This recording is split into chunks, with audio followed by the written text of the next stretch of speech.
Hello everyone 10th class students కోసం previous year model papers నుంచి most repeated 8 marks problems ని ఈ వీడియోలో సాల్వ్ చేసుకుందాం. So let's watch.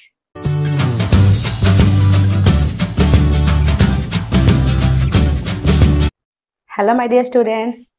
సో ఈ వీడియోలో మనం most repeated 8 marks problems solve చేసుకుందాం one after the other. So let's start. So ఈ ప్రాబ్లం చూడండి అమ్మా, ఈ ప్రాబ్లం చాలా చాలా చాలా ఇంపార్టెంట్. ఓకేనా? ఇక్కడ ఏ నెంబర్ ఇచ్చినా కూడా మెథడ్ అయితే సేమ్ అప్లై అవుతుంది. సో ఈ ప్రాబ్లం నెంబర్ చేంజ్ అవ్వచ్చేమో కానీ ప్రాబ్లం మాత్రం మోస్ట్లీ రావచ్చు. ఓకేనా? సో జాగ్రత్తగా వినండి అమ్మా. దీని సొల్యూషన్ మనకి అర్థం కావాలి అంటే ఫస్ట్ ఆఫ్ ఆల్ మనకి ఈ 2 పాయింట్స్ తెలిసి ఉండాలమ్మా.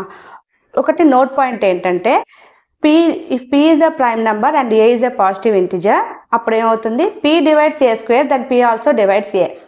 Next co-primes. ఓకే, co-primes అంటే ఏంటమ్మా? ఒక pair of numbers having only one as a common factor, one మాత్రమే కామన్ ఫ్యాక్టర్, ఇంకే నెంబర్ ఉండకూడదు అనమాట. ఓకేనా? ఇప్పుడు మనం ప్రాబ్లమ్ సాల్వ్ చేద్దాం. Let us assume that let √3 is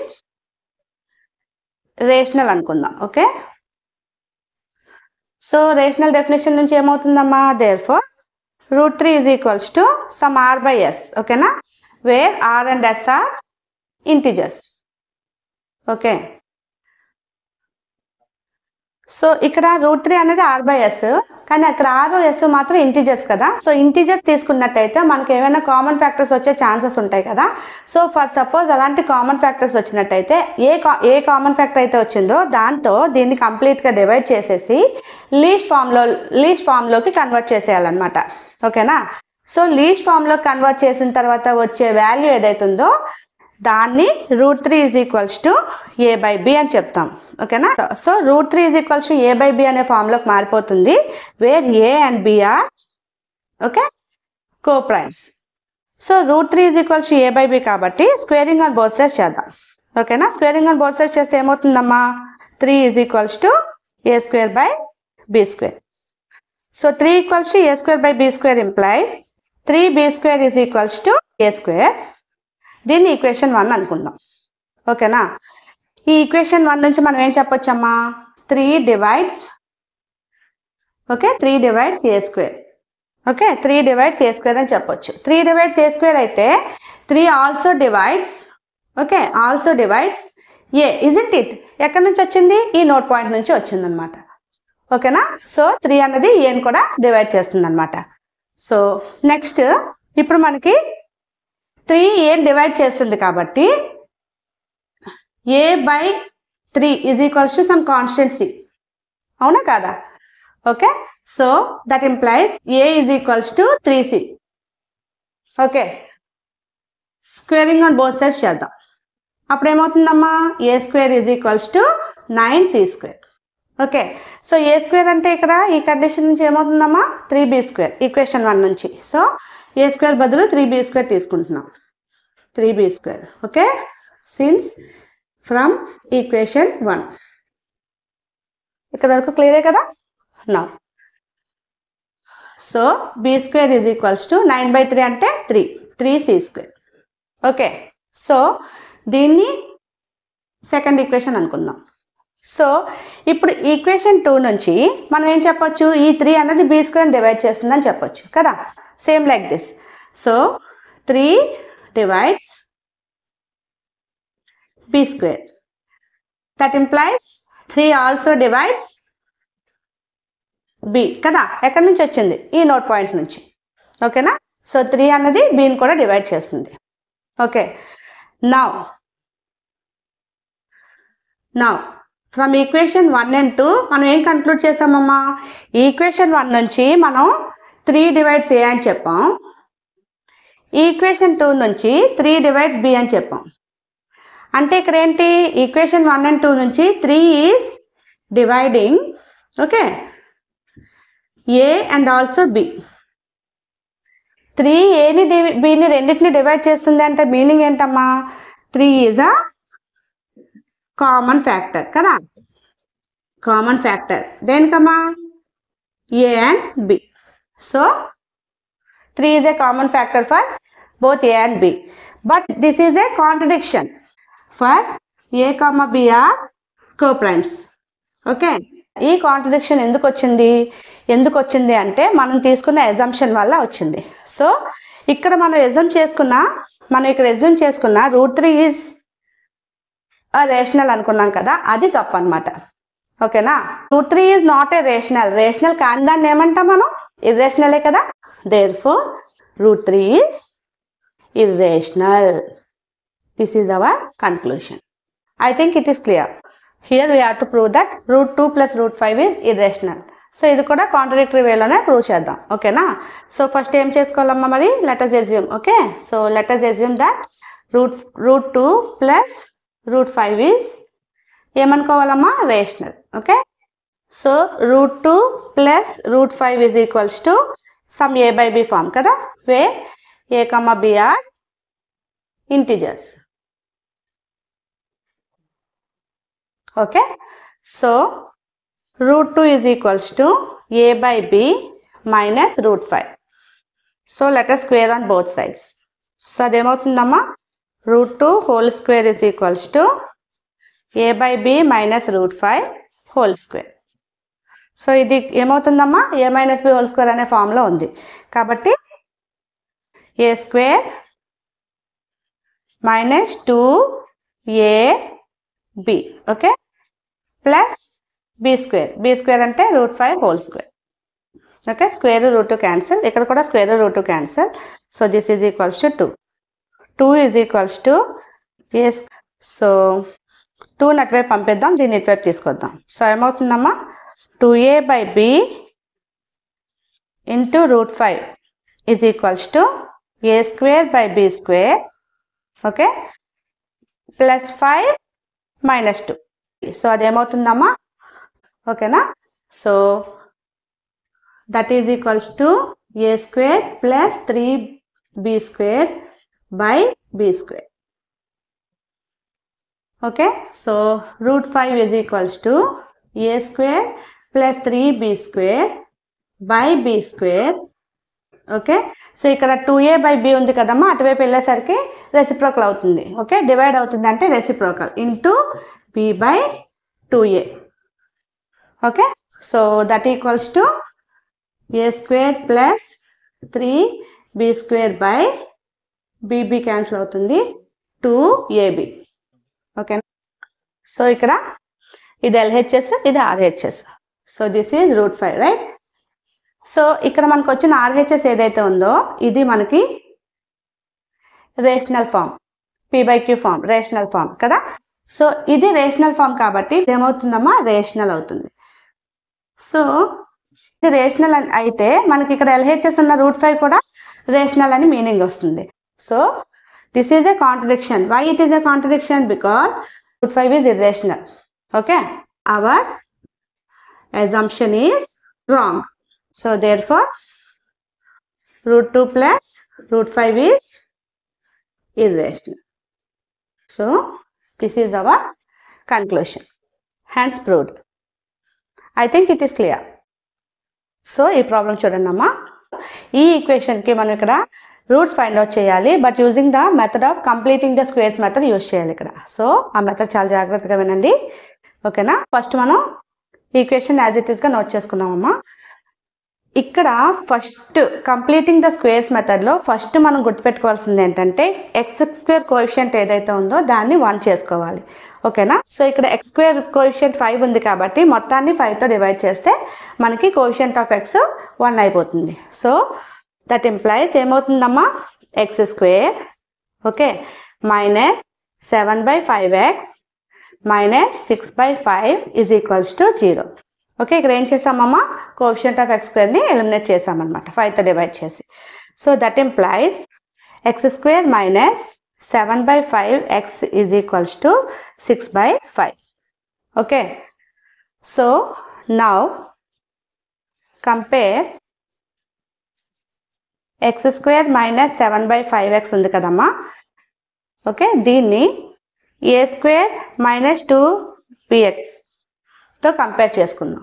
ఓకేనా, so comparing these two will get a² is equals to x² and 2bx is equals to 7/5 into x. Okay, so x cancel చేసుకుందాం. So so b equals to 7/5 into 1/2 which is equals to 7/10. Okay, so దీని నుంచి compare చేసుకుంటే మనకి b value ఎంత వచ్చిందమ్మా? 7/10 వచ్చింది. So b square ఏమవుతుంది? b square is nothing but 7/10 whole square. ఓకేనా? సో ఇక్కడ b స్క్వేర్ ఏదైతే ఉందో దాంతో దీన్ని ఈక్వేషన్ 1 అనుకున్నామా? ఈక్వేషన్ 1ని సారీ ఇది కాదు, సో ఇక్కడ ఈక్వేషన్ దీన్ని 1 అని చెప్పి అనుకున్నామా? So now add 7/10 whole square on both sides in equation 1. Okay, so equation 1లో బోత్ సైడ్స్ ఈ వాల్యూని యాడ్ చేసుకోండి. ఓకే, సో అదేమవుతుందమ్మా? x² minus 7/5x. ఓకే, ఇక్కడ ఏమవుతుందమ్మా? యాడ్ చేసుకుంటున్నాం కదా, plus 7/10 whole square is equals to 6/5 plus 7/10 whole square. Okay, మనకి ఇదే ఫార్ములా ఉందమ్మా, a మైనస్ b హోల్ స్క్వేర్ అనే ఫార్ములాలో ఉందన్నమాట. So this is the form of a minus b whole square. So that is equals to 6/5 plus 7 square అంటే 7 7s are 49/100. So x minus 7/10. Okay, 20 plus 49/100. Okay, so that is equals to 169/100. So x minus 7/10 is equals to square root of 169/100. So that is equals to ఎంతమ్మా? Plus or minus 13/10. ఎందుకంటే 13 square అంటే 169, 10 square అంటే 100. ఓకేనా? So ఇప్పుడు నేను దాన్ని ఇక్కడ continue చేస్తున్నానమ్మా. So x minus 7/10 is equals to 13/10. Okay, 13/10 అంటే x is equals to 13/10 plus 7/10. So that is equals to 20/10. That is 2. Okay. Next case lo ఏంటమ్మా అంటే x is equals to minus 13/10 plus 7/10. So అదేమవుతుందమ్మా? ఇదేంటి value? 6. That is minus 6/10. Okay. So 2 3s are 6, 2 5s are 10. So ఏమొచ్చిందమ్మా? 2, minus 3/5. So these are the roots of the given quadratic equation. So I think it is clear. Next sum. So ఈ problem చూడండి అమ్మా. ఈ problem మనం ఏం చేయాలమ్మా? ఇవన్నీ ఇచ్చిన ఈక్వేషన్కి మనం గ్రాఫ్ ఫైండ్ అవుట్ చేయాలి. ఓకేనా? సో గ్రాఫ్ ఫైండ్ అవుట్ చేయడానికి మనకి ఇచ్చిన ఈక్వేషన్ ఏంటమ్మా? ఇక్కడ p of x x² minus 3x minus 4. ఓకేనా? సో ఇక్కడ మనకి ఇచ్చిన వాల్యూని మనం letter suppose that is equals to y. First కేసులో మనం దాన్ని y అని చెప్పి అనుకుందాం. ఓకేనా? సో మనం గ్రాఫ్ చేయడానికి టేబుల్ అనేది కంపల్సరీగా నోట్ చేసుకోవాలి. సో ఆ టేబుల్లో మనకి ఏ వాల్యూస్ వస్తాయమ్మా? ఒకటి x value, next y value. So మన కోఆర్డినేట్ పాయింట్స్ ఏం అవుతాయమ్మా? x, y. సో మనం ముందు టేబులర్ ఫామ్ అనేది ఈ విధంగా నోట్ చేసుకోవాలి. అయితే ఇక్కడ ఉన్న వాల్యూస్ ఎలా వచ్చాయి అంటే మనం ఇక్కడ x values so -2 -1 so on up to 5 వరకు నేను తీసుకున్నాను. ఈ టేబుల్ ఎలా వచ్చింది అన్నది ఇక్కడ నేను చెప్తున్నాను మీకు. So x value for suppose -2 తీసుకున్నాం అనుకోండి, దట్ ఇంప్లైస్ y ఈక్వల్స్ ఏమవుతుందంటే p of x కదమ్మా, అంటే x² మైనస్ 3x మైనస్ 4 కదా y అనుకున్నాం. సో x వాల్యూని సబ్స్టిట్యూట్ చేయండి, అంటే -2 whole square minus 3 into -2 minus 4. So that is equals to 4 minus into minus plus 3 2s are 6 minus 4. Minus 4 plus 4 cancel. So the answer is 6. So ఇక్కడ 6 అనేది y value అన్నమాట. అర్థమైందా? So x value -2 తీసుకున్నప్పుడు y value 6 వచ్చింది. So మన coordinate point ఏంటమ్మా? x, y కదా. So -2, 6 అన్నమాట. ఓకే, అలాగే మీరు చూడండి x వాల్యూ -1 తీసుకుంటే సేమ్ ఇదే ప్లేస్లో మనం మైనస్ సబ్స్టిట్యూట్ చేసుకోవాలి, -1. సో అప్పుడు మనకి ఎలా అవుతుందమ్మా? సో ఇక్కడ చూడండి 3 + 1 -4 అంటే మనకి ఏమైందమ్మా? 0 అవుతుంది. సో x వాల్యూ -1 తీసుకున్నప్పుడు y వాల్యూ ఎంత వచ్చిందమ్మా? 0 వచ్చింది. సో x, y అనే పాయింట్ ఏమవుతుందమ్మా? -1, 0 అనమాట. ఓకే, సో ఆ విధంగా మనం మినిమం చెప్పాను కదా, లీస్ట్లో లీస్ట్ 8 వాల్యూస్ తీసుకోవాలి. సో అలా తీసుకుంటే వచ్చినవే ఈ టేబుల్ ఆఫ్ ఫామ్ అనమాట. సో ఇక్కడ చూడండి అమ్మా, టేబులర్ ఫామ్ ఇక్కడ నోట్ చేసుకున్నాను నేను. సో ఇది గ్రాఫ్ షీట్ అనుకోండి. మీకు ఈ గ్రాఫ్ డ్రా చేయడానికి ముందు ఫస్ట్ మీరు ఏం చేయాలంటే ఎక్స్ డాష్ అని చెప్పి ఎక్స్ కోఆర్డినేట్, అలాగే వై డాష్ అని చెప్పి వై కోఆర్డినేట్ ఏం చేసుకోవాలి. నెక్స్ట్ స్కేల్ నోట్ చేసుకోవాలి. సో ఇక్కడ మనం ఏం తీసుకున్నాం, 1 centimetre equals to 1 unit. Okay, so ఇలా ఫస్ట్ మనం స్కేల్ అన్నది నోట్ చేసుకోవాలి. X coordinate y coordinate note చేసుకున్నాక స్కేల్ నోట్ చేసుకున్న తర్వాత అప్పుడు గ్రాఫ్ స్టార్ట్ చేసుకోవాలి. సో ఇప్పుడు ఇక్కడ మన కోఆర్డినేట్ పాయింట్స్ ఏమున్నాయమ్మా, ఫస్ట్ ఇది ఎక్స్ యాక్సిస్ -2 6 ఎలా నోట్ చేసుకోవాలి. ఎక్స్ యాక్సిస్ ఇది కదా, ఎక్స్ యాక్సిస్లో ఇక్కడ -2 ఉంది. ఈ -2 దగ్గర 6 అంటే ఎక్కడ ఉంటుందమ్మా, పాజిటివ్. ఓకేనా, వై యాక్సిస్లో 6, ఎక్స్ యాక్సిస్లో -2, వై యాక్సిస్లో 6 అంటే -2, 6 ఇక్కడ ప్లేస్ చేసుకోండి. నెక్స్ట్ -1, 0. సో -1, 0 అంటే ఏమవుతుందమ్మా, ఇదే -1 అంటే ఎక్స్ యాక్సిస్, 0 ఏమో వై యాక్సిస్. ఓకే, -1, 0. నెక్స్ట్ 0, -4, 0 దగ్గర -4, 0 ఏమో ఎక్స్ యాక్సిస్, -4 ఏమో వై యాక్సిస్. ఓకే, సో ఇది 0, -4 ఇదేమవుతుందమ్మా, -1, 0. ఓకే, సో నెక్స్ట్ ఏమవుతుంది, ఓకే, సో ఇది 1, -6 ఈ పాయింట్. ఓకే, సో ఇదేమైందమ్మా 1, -6 అంటే నెక్స్ట్ 2 ఏముంది, 2 కూడా -6. సో 2 దగ్గర కూడా 2 కూడా -6. ఓకే, 2, -6. నెక్స్ట్ 3, -4, 3 ఏమో -4 ఎక్కడమ్మా, ఇక్కడ -4, 3, -4 ఇక్కడ. ఓకే, 3, -4. నెక్స్ట్ 4, 0 అంటే ఎక్కడమ్మా, 4, 0 అంటే ఇదే. నెక్స్ట్ 5, 6, 5 ఇక్కడ ఎక్స్ యాక్సిస్, 6 ఏమో ఇక్కడ వై యాక్సిస్. ఓకే, సో 5, 6 ఇలాగా పాయింట్స్ అన్ని నోట్ చేసుకున్న తర్వాత అన్నిటిని జాయిన్ చేసుకుంటూ వెళ్ళండి ఆర్డర్లో. ఓకే, చూసారమ్మా, so this is our graph. నేను ఇంకా ఇక్కడ రఫ్గా గీస్తాను ఎలా వచ్చింది, మీరు గ్రాఫ్ షీట్లో గీసుకుంటే మీకు ఇంకా కరెక్ట్గా నీట్గా వస్తుంది. ఓకేనా, so that is about the graph. I think it is clear. So my dear students, చూసారు కదా. So these are the very most repeated 8 marks problems which are very important. Okay, so ఈ వీడియో చేసి వదిలేకండి, తప్పకుండా మీ ఫ్రెండ్స్కి share చేయండి. అలాగే video నచ్చినట్టయితే లైక్ చేయండి. ఇంకా సబ్స్క్రైబ్ చేసుకోకపోతే నా ఛానల్ని సబ్స్క్రైబ్ చేసుకోండి.